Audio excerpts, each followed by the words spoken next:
And with Spencer playing him, where do you think that came from? Like when you were playing him, where did you reach into for inspiration to go I there? reached into what I would love to be able to do. But it's not my nature. I mean, it really isn't. And I'm excited for my kids to see this and say, see what you escaped? You see, I'm not like that, right? But what if I had been?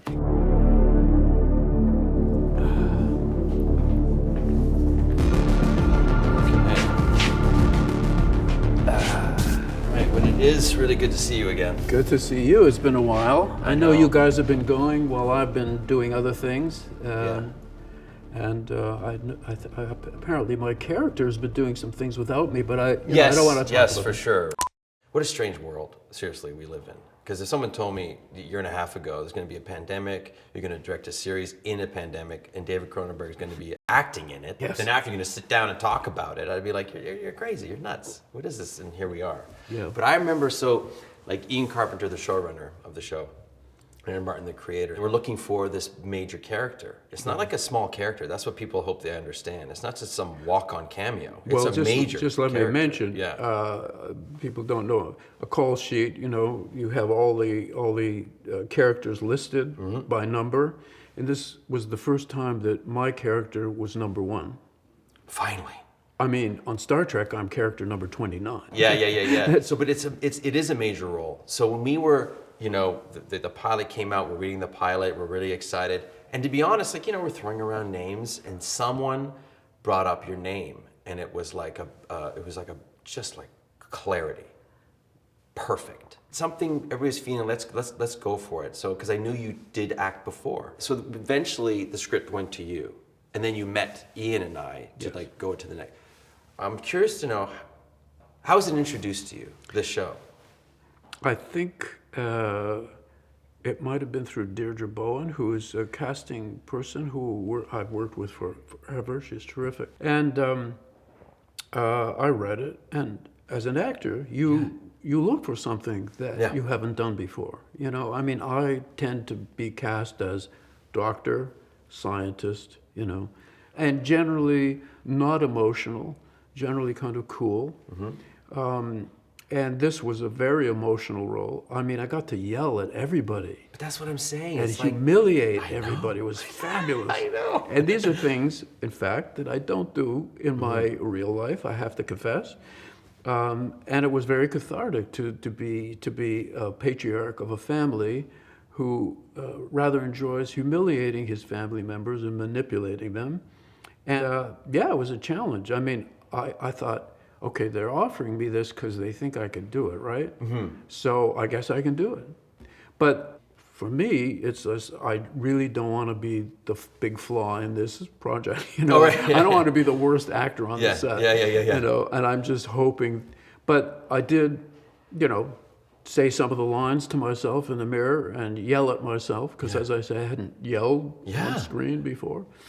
And I thought, I can do this. I can do it. I really can. And David, for real, you did with flying colors. And I appreciate that about you. You're a very experienced actor, and not most directors aren't. I mean, they're really not actors. And so despite the fact that they're always working with actors, there's a separation if they haven't really done it themselves. And I felt that you had my back, that you, Thank you what very you much. did say, in fact, and you actually did, so if there was a problem, if there was some difficulty in a scene, physical, whatever, you understood what that was as an actor, and you could help me with that. So that is part of why, this performance might well be the best one that I've done. I'm going to say it right now. I think it is. Only because, again, we've never seen you this way, being this big patriarch. Well, of it the certainly will family. be different. Yeah, and the role is so pivotal. Everything hinges around your character. That's why I stress enough. That's why I'm so excited. That's why I want to sit down and talk to you. Yeah. Is that even if people, see this and saying, does David Cronenberg come on and give a cameo? No. You're one of the major characters in this piece. Yes. And so again, like you said, these monologues. I can remember in this very room we did one where you had, it was a big scene in front of the whole family. Yes.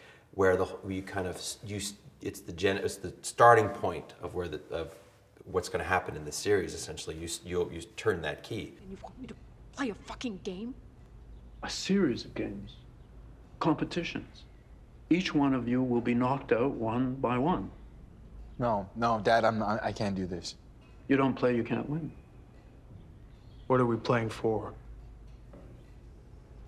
My entire fortune. What? No, this is insane. Mom, You Mom. crazy old man. I am your wife.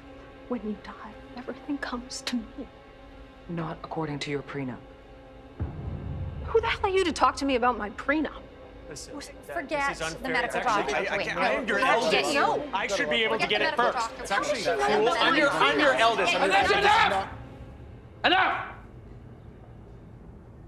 None of you deserves what I've built. You want my money? For the first time in your selfish, inconsequential fucking lives, earn it! All right. If you had to just, let's talk about Spencer for a second, because he is so different from you. Yeah. Because like you're saying, like doing a deep dive on your interviews and everything, even before they're talking to you here, you always come off calm, stoic, put together, always. You never seem rattled, ever. Well, it's weird. It does take a lot to rattle me. Yeah. I So- guess that's a kind of an existentialist approach. Yeah, I don't know. It's amazing. It's like, hey, whatever. You No, know, it's that's great. a- It's yeah, great. yeah. But it's funny because Spencer in this show gets rattled. Oh, he's not like that at all. No, Exactly. yes. He's Playing- the patriarch of a family. He's a successful businessman. He thinks of that he's established a dynasty. And he has a family that he is manipulating because he wants, as he gets older, his legacy to continue. He's totally unforgiving. He's merciless when it comes to his family. He loves them, of course, but he's ruthless with them as well. Because when you did go to those scenes that were very emotional, it didn't seem mechanical at all. It didn't seem just artificial. It seemed like you went to places that were like you even like teared up in a scene. Like you don't see that. Like you really did. You sat there in one of these scenes that was very emotional because you do the whole gambit. You yell at Yes, your that's true. family. And you're vicious yes. in many ways, but also emotional.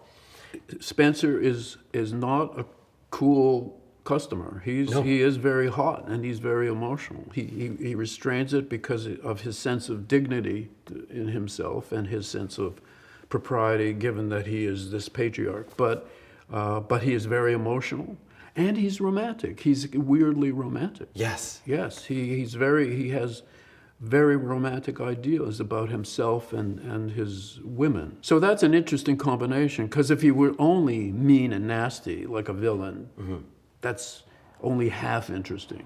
That's what's so beautiful, and also about the writing. Because I remember when we had the meeting, me and Ian, when we met you over Zoom, and we were excited, and you were excited. So you love the writing, you like the writing, because even the character has these peaks and valleys. That it's not just a villain, not just yelling all the time, Well, not this just is being one nasty, of the- not a cartoon character. Yeah. We have these one of my favorite scenes with you is just sitting on your bed alone in your own thoughts and emotional, sitting there, because we see this other side to him.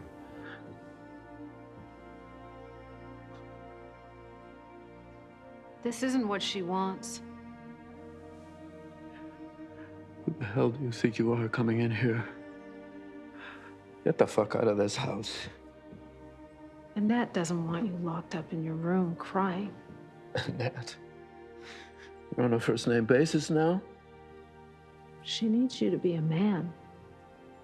To carry on the legacy she helped build. Now, the only way that she's going to be able to move on in peace is if she knows you won't let your anger derail you from being the leader you've always been. Well, that's one of the lovely things about a series as opposed to a movie, and which makes it kind of attractive. You could really take time with a character and have scenes that went on for a long time that in a movie you wouldn't have time for. You know, I've written many scripts and directed 20 movies, and there's a lot of pressure to be concise.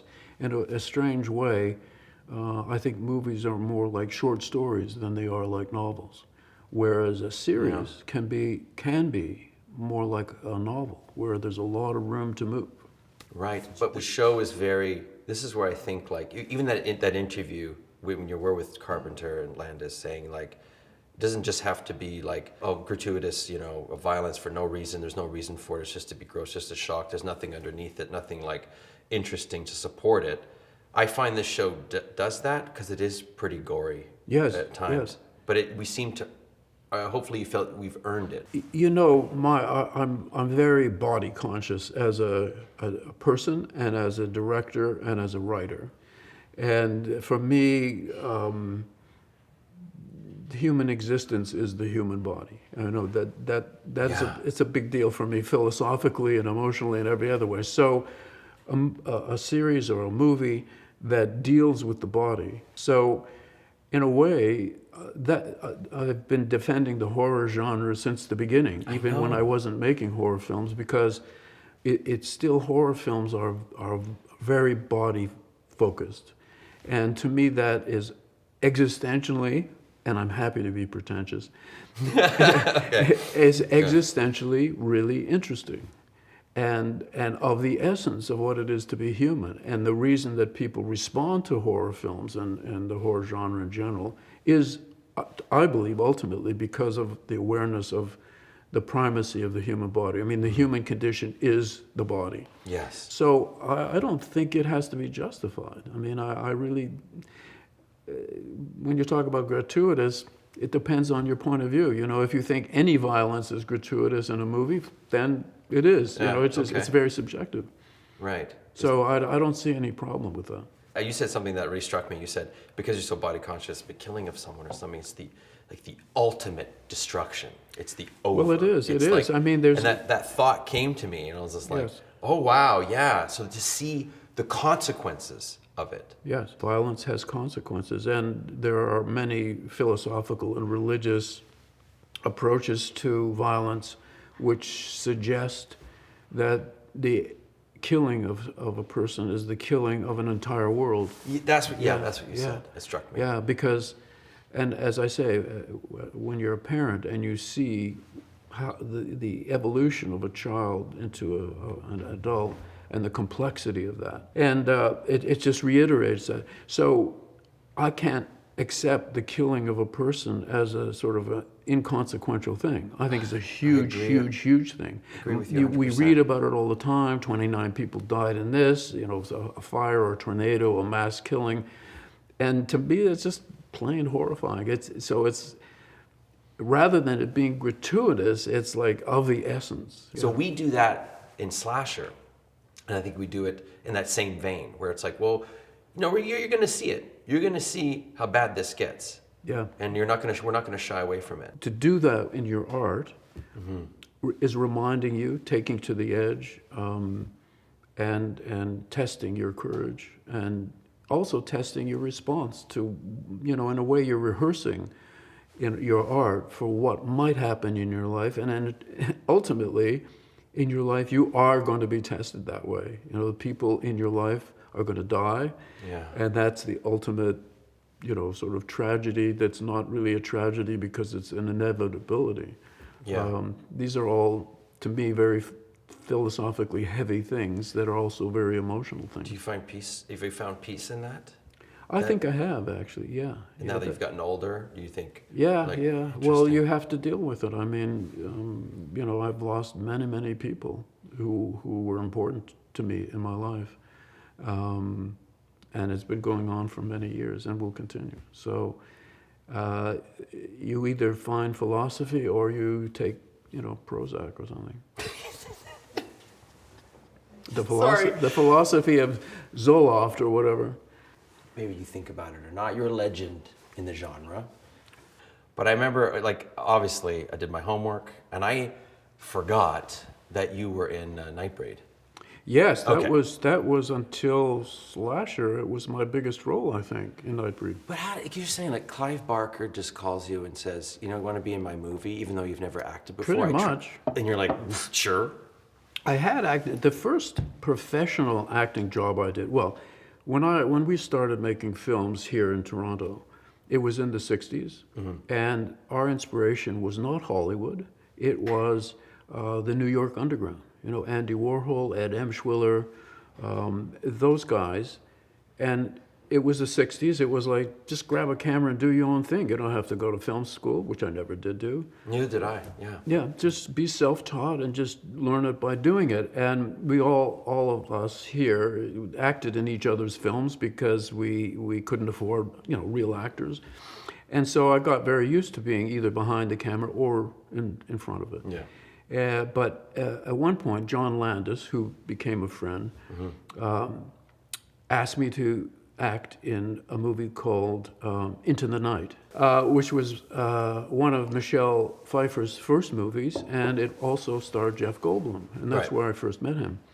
And John flew me down to LA to do a scene. But I was terrified, really, because suddenly it was not underground filmmaking with your friends shooting and so on. It was a real Hollywood movie with a series cast, and union crew and everything else, and it took me a while to get my heart rate down while I was saying these lines of dialogue. So by the time Clive asked me to do Nightbreed, I had that experience. But once again, yeah, I knew Clive because we both made horror films, and we got to know each How other. does that happen? Like, I'm just curious. Like John Landis was saying John Carpenter or something like that, like back in the day. Did they just call Well, we you would up meet and each say, other, at film festivals or screenings and stuff, and get to know each other. And there was a real kinship amongst horror and sci-fi filmmakers. Where's that famous interview with you, John Carpenter and John Landis? Yeah. And you all wore the same jacket. And Was that well, that was it was great. that was the one where after that interview was over, I noticed that they were looking at me like. I said, what? What? Yeah. And they said, you called yourself an artist in that interview. Yeah. I said, well, yeah. Yeah. Yeah. And they said, we would never do that. It was like they were just journeyman, genre guys. And to talk about yourself as an artist, a creative person, was considered, obnoxious and self-aggrandizing or whatever. For me, it was just business as usual because I didn't see a separation there. I didn't think that making a horror film meant that you couldn't also be creating art. But for them, it was, the Hollywood thing was just, you're in the biz, it's the biz. It's not, don't get on your high horse and talk about yourself as an artist. That's changed now. Yeah. That's changed now, but that was then, While I was shooting with you, I was curious to know, I guess you can call it a Cronenberg set, obviously. How do you run your set? What was, except for the pandemic part of it, what's different about your set to the set we ran when you came on as an actor? Yes, I'm always curious to feel the tone of the set, which is generally at first established by the director's temperament. Yeah. Is the director a maniac who loves to yell?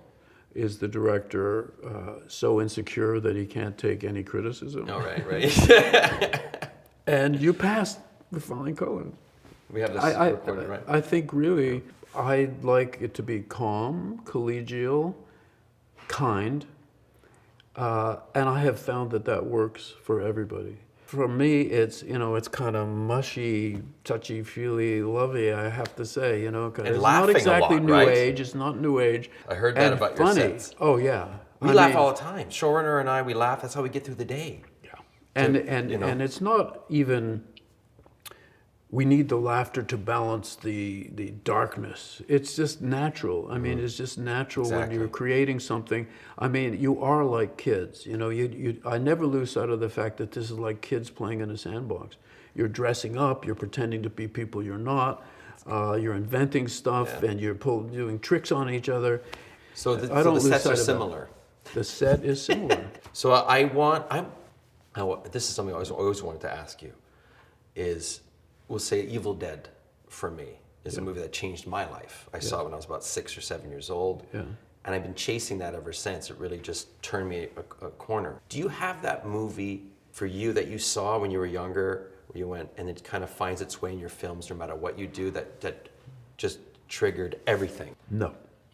Good for you. It's been a bunch of movies. For example, one of the scariest movies I saw as a kid was Blue Lagoon, the original Blue Lagoon. And why was that? Why was that? It's a story about a boat that sinks, and Yeah. only two children are a boy and a girl are on an island, and then there's a drunken sailor on the island, and then there's a skull.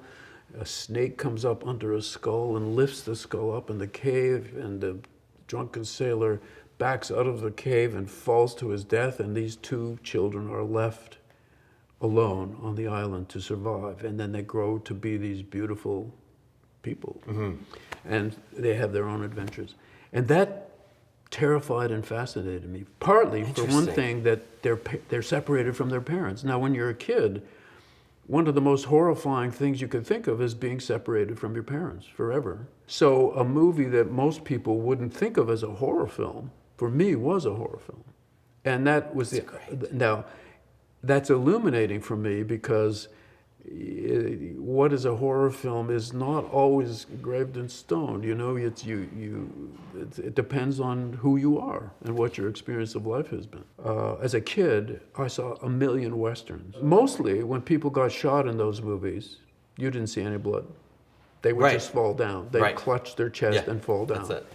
And suddenly there were a couple of movies where the impact of a bullet was really felt in a realistic way. Going to my point before about the consequences of violence. Yes. Yeah. And that really changed, you know, because as a kid, you can see a million people getting killed because they just fall down and it's no big deal. Yeah. But when you saw the bullet hit and you saw blood spurt and you see the impact of a bullet, suddenly that really changes you. So And you do that in your films a little bit then, like you know, the exploding head in Scanners, to just name one. It's shocking, of course. that seems to hold up, strangely enough. Okay. That's Full because confession. everybody feels like their head is going to explode Well, at right, some yeah. point. You know, as a director, sometimes, yeah. But I gotta confess, I never seen Scanners until a few days ago. Oh, really? Yeah, I know. Uh-huh. Isn't that brutal? I just admitted that, but never saw it for some reason. And then I watched it, and I'll tell you, absolutely, it holds up. Yeah. It's Well, special film. Thank you. It holds up. I mean, I've often said, you know, the essence of what you want to be as a filmmaker is to become an adjective. You know, Fellini-esque, Bergman-esque. You know, when people Kafka-esque. That there's a sensibility that you bring to your art that is unique and that people recognize, and it means something to them. Let's just say there's an inspiring filmmaker watching this right now, and they're going through a rough patch. Yeah. Was there a moment in your career where you're like, I'm done, but you got over something, you just continued, even when you were younger, that you can share some wisdom to say, nah. Did you have that moment where you felt you might just give it up? With Shivers, 3 days after, we shot 3 days, and then I'm now sitting there watching the dailies because we hadn't seen them before. And the first stuff I'm looking at, I'm thinking, I can't do this. This is terrible what I'm seeing. It was a physical thing. It was like the size of the close-ups is all wrong, and the angle and the lens I used is all wrong, and the dialogue is not working. And I thought, I actually can't do this. This is not going to work for me. I'm not a filmmaker. Amazing. And then, fortunately, though, there were 2 more days of stuff, and I could see it getting better and better and better. And I thought, okay, I am working it out, you know. And when young filmmakers talk to me about that, I say, look, you can. I didn't go to film school. You can see me learning how to make a film. If you watch Shivers, you'll see me figuring it out. And so that was really the moment where I thought, no, I can do this. And from that moment, I just knew I could do it. So that was it. Amazing. Now, Amazing. coming up next, I haven't directed a film for about 6 years. So my next film might be another moment where I say, line up a shot. I don't know.